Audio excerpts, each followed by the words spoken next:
Bonjour Sarah Baru. Bonjour Gérard. Sarah, vous êtes connue comme, je dirais, écrivaine et militante. Écrivaine, alors écrivain, vous préférez Oui, écrivaine, c'est très bien. Écrivaine, c'est pas mal. Et donc vous êtes écrivaine, vous avez publié plusieurs romans, autobiographiques, pas autobiographiques. Il y a toujours une part personnelle que j'essaye d'exploiter, puisque moi, le sujet qui m'intéresse dans la vie, c'est la quête identitaire. Donc je suis obligée de repartir de sujets qui me touchent et en tout cas qui m'habitent. Donc voilà, mais sinon, non, il y a une grande part de fiction dans mes romans en tout cas. Et alors depuis quelques mois, depuis quelques années, vous êtes, je disais, militante de causes que personnellement je défends, qui sont à la fois la lutte contre les féminicides et la lutte contre les violences faites aux femmes, dont vous avez été vous-même victime à plusieurs occasions, mais notamment avec votre conjoint, le père de votre enfant. Et donc ce combat-là, vous le menez, je dirais, avec beaucoup de courage, et vous avez publié un livre avec des dizaines de femmes qui ont témoigné, 125 je crois. C'est ça. Et voilà. Et donc on en est où de ce combat avant qu'on fasse vraiment le questionnaire du bonheur c'est les autres?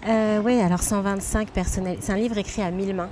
J'adore dire ça parce que 125, c'est le nombre officiel de féminicides annuels en France. Oui, parce que 125 x 2, ça fait pas 1000.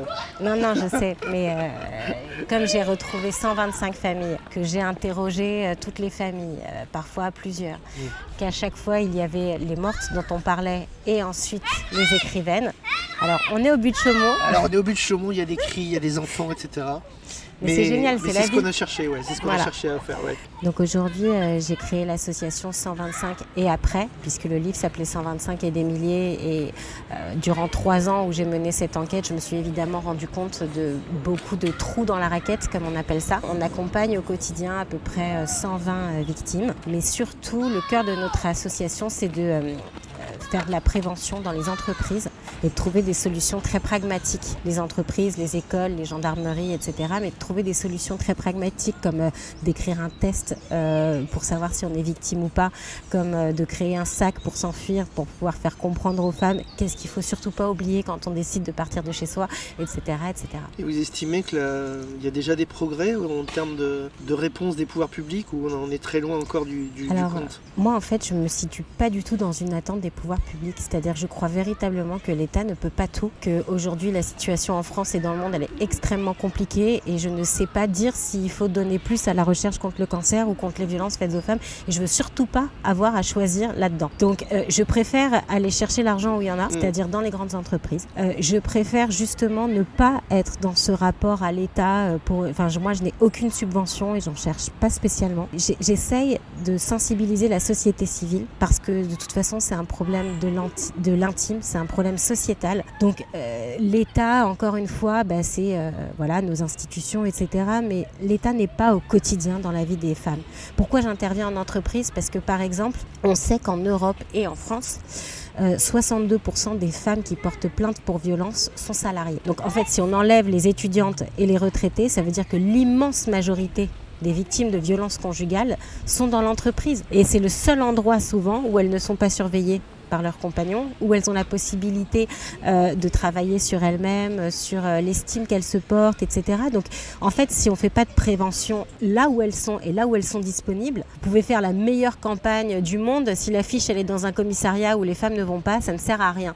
Donc voilà, moi j'essaye d'envisager la lutte autrement, on va dire. Et alors vous allez sur les lieux où il y a des victimes, mais vous allez aussi sur les lieux où il y a des bourreaux, parce que vous m'avez dit avant cette interview que vous aviez déjà fait des interventions en prison, donc au contact de maris violents. Oui, de récidivistes. Même de récidivistes. Donc ça, c'est... Voilà, chapeau. Et donc vous en avez tiré quoi de ces expériences en prison? Exactement ce que j'essayais de dire dans le livre, c'est que... et ce que disait Boris Cyrulnik d'ailleurs, parce qu'il a participé au documentaire qui a été fait sur mon histoire, etc. Et il disait que finalement, parmi les agresseurs, l'immense majorité, mais c'est de l'ordre de 95%, ne sont pas des sadiques. C'est-à-dire que les êtres humains qui font du mal pour faire du mal et que ça fait jouir, finalement la proportion est la même chez les hommes et chez les femmes. Il y a aussi des mamans qui tuent leurs bébés et qui les enferment dans des congélateurs, mais que souvent, l'essentiel des cas, les agresseurs sont le résultat d'une histoire d'agression. C'est-à-dire qu'eux-mêmes ont été victimes et qu'ils ont des psychoses infantiles. Après, qu'est-ce qui fait que les hommes ont plus tendance à transformer cette psychose en coups qu'il donne, en insultes qu'il donne, en agressivité, alors que les femmes, ça va plutôt être en dépréciation d'elles-mêmes. Tout est là en fait.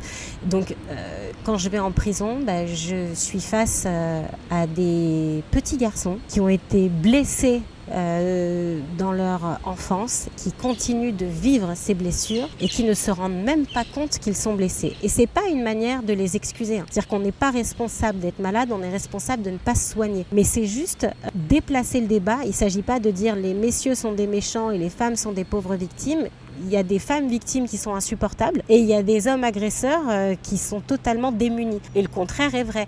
Du coup, quand on se place du point de vue de la solution, l'idée c'est d'avoir le bon diagnostic. Voilà. Oui, on est dans une société qui est quand même patriarcale et ça pose des problèmes au quotidien, mais je ne crois pas que le problème des violences soit uniquement le patriarcat. Je pense qu'il n'y a pas assez de psy, qu'il y a une défiance vis-à-vis de la psychiatrie en France, qu'il n'y en a pas assez, tout simplement. Voilà. Moi, quand je sors de prison, généralement, j'interviens devant 8 à 10 hommes. Au bout d'une heure de conversation, ils se rendent compte que, le problème vient de leur enfance et qu'il faudrait qu'ils en parlent à un thérapeute. Et là, systématiquement, on me dit, oui, mais le psy de la prison, le premier rendez-vous disponible, c'est dans 6 mois. C'est-à-dire le moment où ils seront sortis, quoi.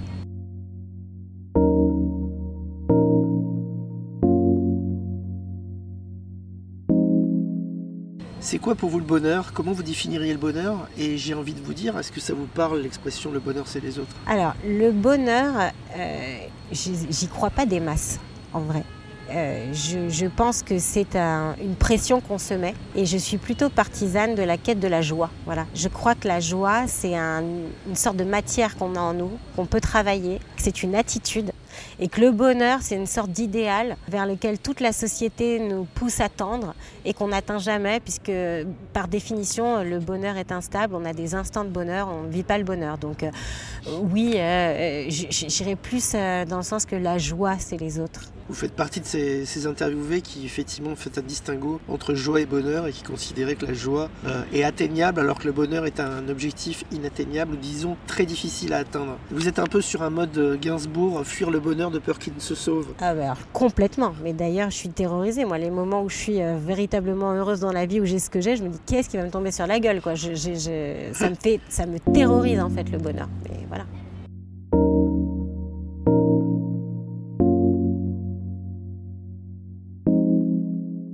Si je vous demande comme ça, spontanément, quel souvenir heureux de votre enfance remonte à la surface, vous me diriez quoi? La naissance de ma petite sœur. De votre petite sœur. Ouais. Et vous aviez quel âge quand elle est née, votre petite sœur? J'avais 5 ans et demi, parce que j'avais déjà un petit frère. On a 18 mois d'écart, donc j'ai pas ce souvenir de son arrivée. On a été élevés comme des jumeaux. Mais je me souviens très bien de l'attente de ma petite sœur et de ce sentiment que j'allais avoir un rôle, que je me choisissais. Parce que voilà, je choisissais d'être une grande sœur à la hauteur. J'ai très très tôt, moi, été sensible à la mort, sensible à la nostalgie. Enfin, j'ai très petite, en fait, moi, ma mère m'a envoyé voir ma première pédopsie à 5 ans et demi parce que j'avais vraiment des angoisses existentielles. Et en fait, ma sœur, j'avais l'impression que j'étais pas obligée de me faire une nostalgie d'avance. C'est-à-dire qu'on avait la vie pour être ensemble. J'ai très tôt compris que mes parents, ce ne serait pas toute la vie, que mes grands-parents, ce ne serait pas toute la vie. Et donc, chaque moment qu'on passait ensemble, c'était à rentrer bien précieusement dans un tiroir du cerveau. C'était de la joie. C'était de la joie, mais de la joie déjà nostalgique. Et vous êtes toujours très proche de votre sœur aujourd'hui ?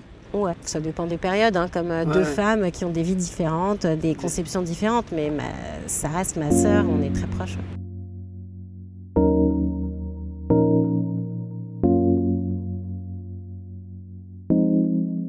Donc on l'a dit, vous écrivez des livres, vous êtes une littéraire, pour moi, dans ma bouche, c'est un compliment, c'est pas un défaut. Vous êtes une littéraire, mais donc si je vous demande c'est quoi le livre, le film ou la pièce de théâtre, ou bien encore l'auteur qui vous a marqué de façon indélébile, et surtout pourquoi ? Alors c'est pas très original, mais c'est Romain Gary, même plus dans la période Émile Ajar en fait. Bienvenue au club.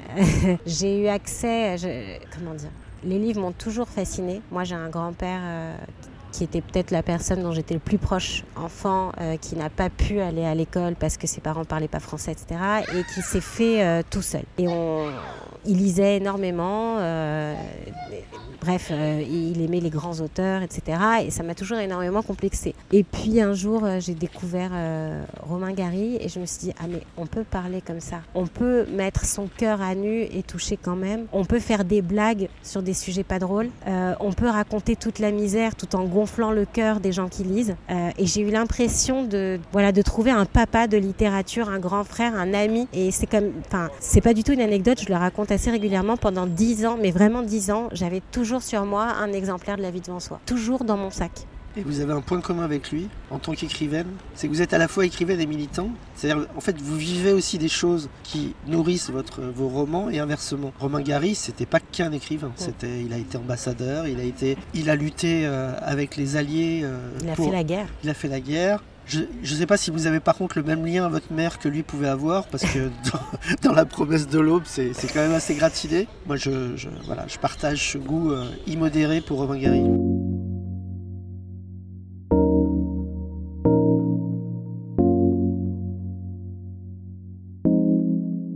Sarah, de quoi ne voudriez-vous jamais vous passer, sous-entendu, pour être heureuse, ou tout au moins pour avoir de la joie, puisqu'on a compris qu'être heureux, c'est relativement inatteignable pour vous. Me dire que je sers à quelque chose. Vous ne voudriez jamais vous priver de ça, ouais. Être utile. Être utile, me dire qu'il n'y a qu'à faire, que je peux avoir un impact, que je suis pas bonne à rien, quoi. Et que vous êtes sur cette terre pour faire quelque chose. Vous n'êtes pas une femme de mission, mais vous êtes une femme à mission, en fait. Peut-être que c'est très prétentieux et que c'est moi qui me les donne, hein, mais en tout cas, je n'envisage pas mon quotidien autrement. C'est les gens comme vous qui font évoluer le monde.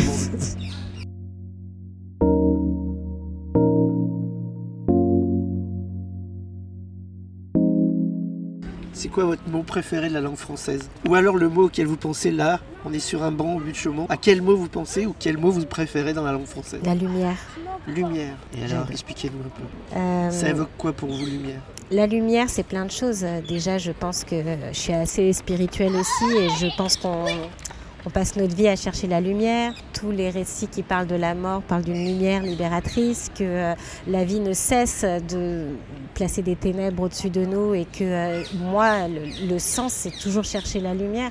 Et voilà, ça paraît très très bête, mais on ne combat pas les ténèbres avec des ténèbres, on ne se repère pas dans le noir avec plus de noir. Donc voilà, j'aime bien cette idée de toujours tendre vers ce qui va éclairer. Voilà, de chercher les idées qui vont faire tilt. C'est pas pour rien que les penseurs, on les appelle les lumières. J'aime assez tant intellectuellement que physiquement. Voilà, moi ma saison préférée c'est le printemps, c'est pas l'été, parce que j'aime le printemps parce que la lumière revient. Je sais que moi à partir du solstice, à partir du 21 juin, je suis angoissée en fait, quand la lumière décline. Enfin cette année, la lumière elle n'est pas beaucoup venue. Non mais je sais bien, mais du coup moi vraiment le printemps, c'est un renouveau, voilà, j'aime la lumière et puis j'aime le son. Voilà. Le son? Ouais, lumière, je trouve ça très beau. Moi aussi.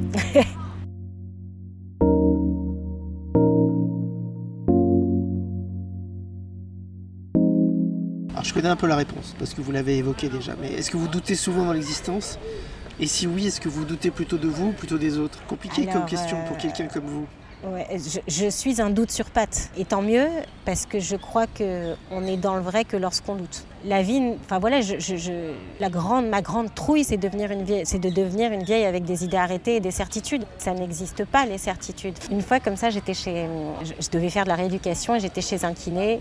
Et il m'a dit comme ça, j'avais un muscle un peu trop tendu, il est rigide. Bon, il faut travailler parce que la rigidité, c'est la mort. Et c'est vrai, quand on meurt, notre corps devient rigide. Mais c'est vrai aussi pour le cerveau, c'est vrai pour les idées. La rigidité, c'est la mort. Et donc, il n'y a qu'une seule manière de se sentir vivant, d'avoir la jeunesse éternelle et du coup une place sur Terre éternellement, c'est toujours d'être dans la non-mobilité, la non-rigidité et donc l'incertitude.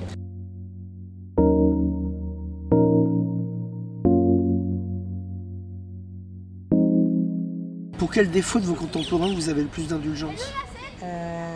Je me marre parce qu'à chaque fois cette question, Il y a un blanc derrière. Bah oui, oui. Les oui. invités réfléchissent, mais puis certains me disent direct, ah mais moi je suis pas du tout indulgent, je vois pas pourquoi vous me posez cette question. Mais vous alors? Je dirais devant la prétention. Ah, expliquez-nous. Parce alors. que je crois que une des choses les plus difficiles et sur lesquelles je travaille moi aussi, c'est l'humilité. Justement, savoir qu'on ne sait pas, savoir que on n'est pas maître des choses même si on fait tout pour les changer, etc.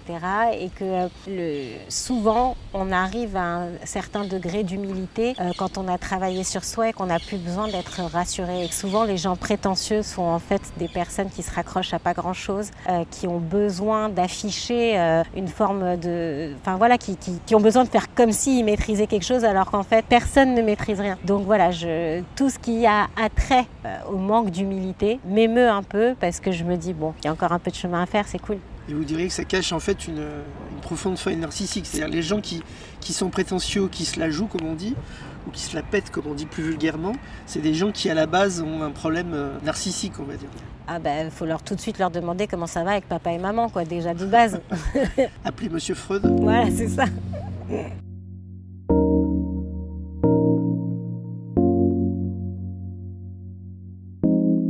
Alors la France, et on le vit en ce moment, là je précise qu'on fait cette interview à quelques jours du premier tour des élections législatives. La France est un pays qui doute, et un pays qui craint, qui est anxieux, un pays qui se donne aux extrêmes.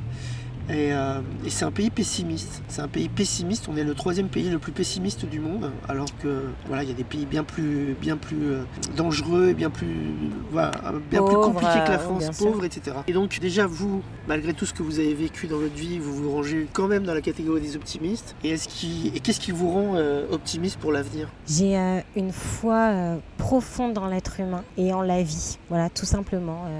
Si c'est pas l'être humain sous cette forme qui résiste, ce sera autre chose. Enfin, je veux dire, les dinosaures, quand ils étaient sur Terre, ils pensaient qu'il n'y avait pas mieux que les dinosaures, puis finalement on est arrivé. Donc voilà, je crois que la vie trouve toujours le moyen de s'immiscer et que ce qui distingue les êtres humains à mes yeux, entre ceux que j'ai envie de fréquenter et les autres, c'est ceux qui ont une capacité d'adaptation, qui font avec le réel, qui font pas avec leur idéologie du réel, qui font avec l'humain tel qu'il est au moment où le problème se pose. Et pour moi, la créativité, elle est là. Vouloir renverser le monde, vouloir tout changer, ça se fait pas comme ça en fait. Les changements se font toujours par petits pas et de proche en proche. La radicalité, c'est quelque chose qui vous fait fuir? C'est inhumain en fait. Aucun être humain n'est radical puisque nous sommes faits de milliers de facettes, de milliers de contradictions, de milliers de nuances et nous sommes en constante évolution. Enfin, je veux dire, ce que je dis là aujourd'hui, si demain je perds mon enfant ou que d'un seul coup on cambriole toute ma maison et qu'on me torture, enfin peut-être que j'aurais pas le même point de vue sur l'humain. Donc c'est tout. Enfin, là je prends des idées extrêmes, mais on est sensible à ce qui nous arrive. Il y a 7 ans encore, quand je vivais pas du tout la vie que je mène aujourd'hui, que je n'avais pas d'enfant, que je pensais que j'en aurais jamais, que je vivais des violences, j'étais peut-être pas aussi optimiste. Donc voilà, à partir du moment où effectivement on sait qu'on ne sait pas, et ça je l'ai pas inventé, et que tout change tout le temps, s'il y a bien un truc qui est constant dans l'existence, c'est le mouvement, c'est difficile de nier les nuances, quoi.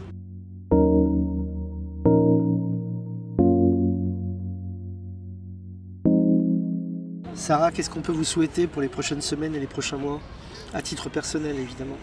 À titre personnel et pour vos causes. Je dirais de maintenir la forme.